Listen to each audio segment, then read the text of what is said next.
Bueno tots, o mi nombre es Aira Isabel Azul. Tengo 19 años. Actualmente estoy viviendo en Quezon Ciudad. Soy estudiando en la Universidad de Santo Tomás. Soy un estudiante de Administración Legal. Soy una persona amistosa, me fangoyo de los amigos nuevos. Soy una persona trabajadora. En el futuro me sería goyo devenir un abogado. Quiero ayudar a otras personas. Tengo sueños grandes y yo quiero servir a mi país. Espero que todos sean felices y disfrutando su día. Muchas gracias.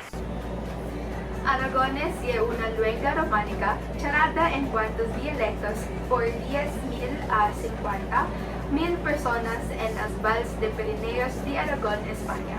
Aragones pertenece a la rama románica ibérica y extrañamente relacionado a otras neighboring lenguas, como que castellano, catalán, occitan o francés.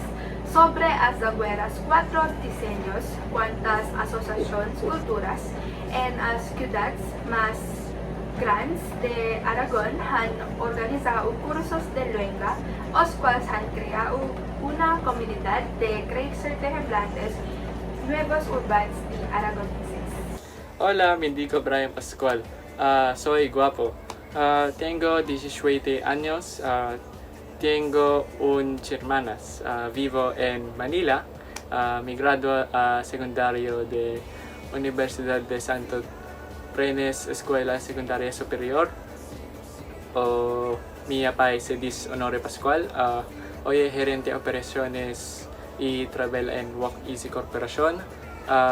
Mi mamá se dice Pamela Pascual. Ella es concejal y trabaja en Palacio Municipal. Para mi corrida, mi fa goyo estar abogado.